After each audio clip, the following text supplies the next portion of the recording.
Hi guys, Alex here, and today we're going to introduce the first video of a new series that will help you to improve your visualization skills. So, first of all, what is visualization in chess?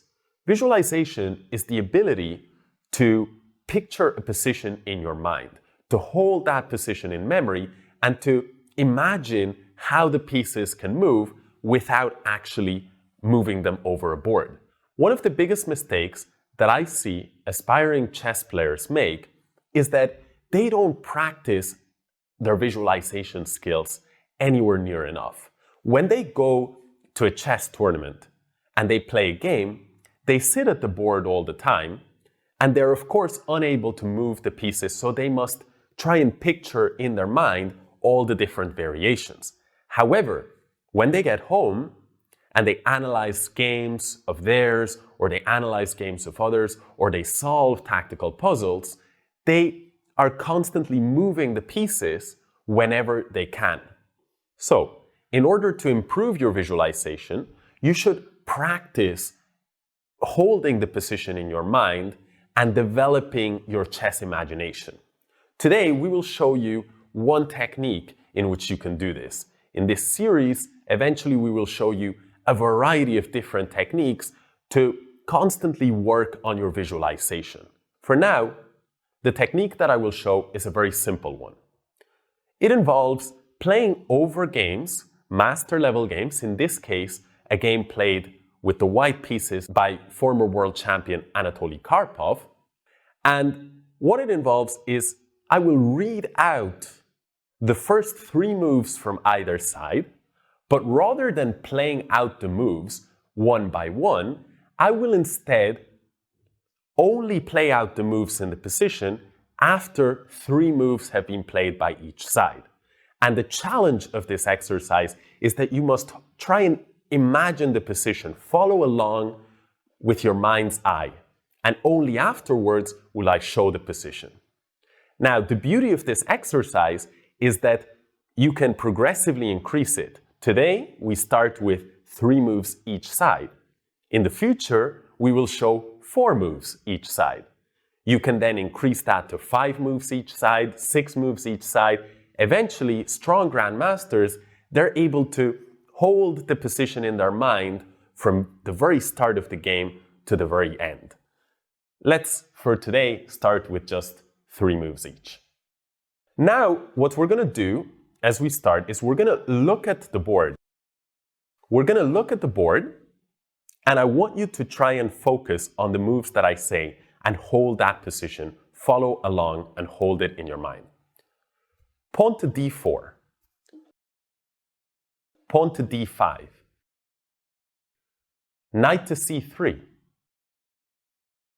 pawn to e6, pawn to e4, bishop to b4. Do you see that position in your mind? Let's now put it on the board. Pawn to d4, pawn to d5, knight to c3, pawn to e6, pawn to e4, and bishop to b4. Let's try again for the next 3 moves. Pawn to e5, pawn to c5, pawn to a3, bishop takes c3, check, b takes c3. Can you still see that position in your mind? Let's show it on the board. Pawn to e5, pawn to c5, pawn to a3, bishop takes c3, check, b takes c3. We will now continue and show the next 3 moves. Knight to e7, knight to f3, knight b to c6, bishop to e2, queen to a5, castle. Can you still see the position? Let's put it on the board. Knight to e7, knight to f3, knight b to c6, bishop to e2, queen to a5, castle.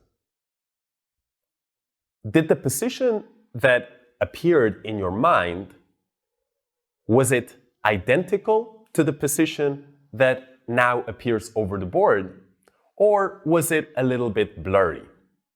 The blurrier the position is, the weaker that your visualization skills are. The more that you do this type of practice, the clearer and sharper the image will become.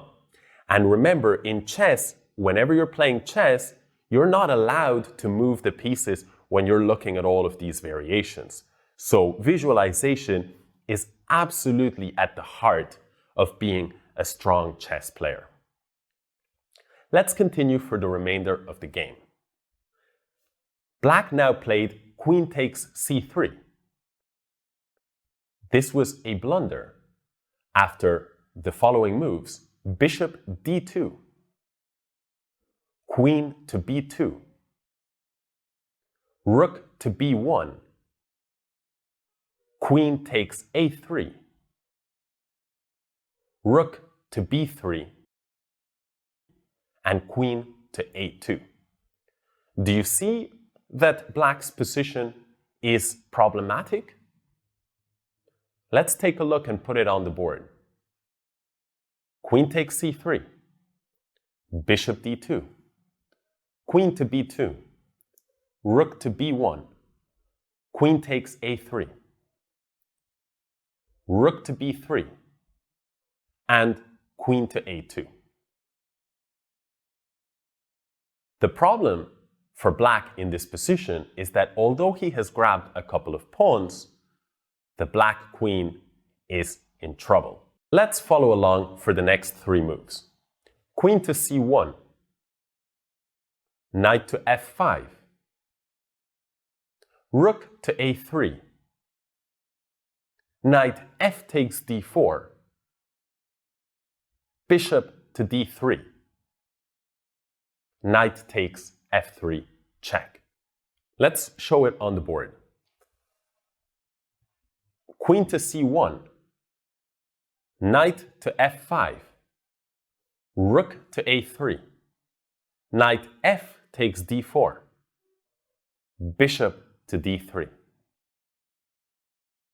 knight takes f3, check. Let's continue. G takes f3, queen takes a3, queen takes a3, castle, queen takes c5, knight takes e5, bishop to e2, knight to g6. Let's now show those moves on the board. G takes f3, queen takes a3, queen takes a3, castle, queen takes c5, knight takes e5,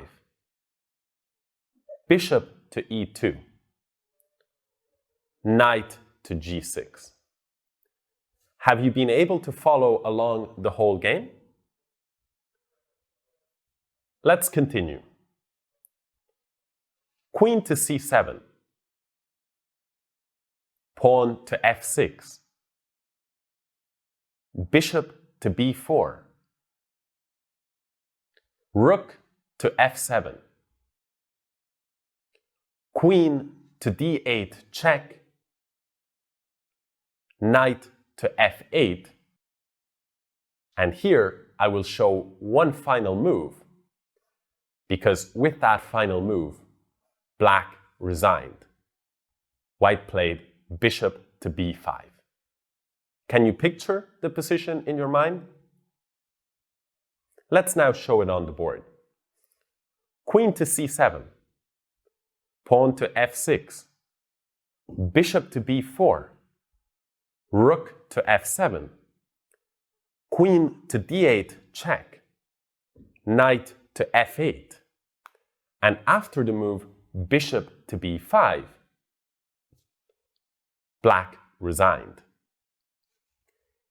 If you can see why it's clear that black's position is hopeless once we have placed the pieces on the board like this, and you cannot see it so clearly without them, then your problem is not your chess understanding, but rather it's your chess visualization.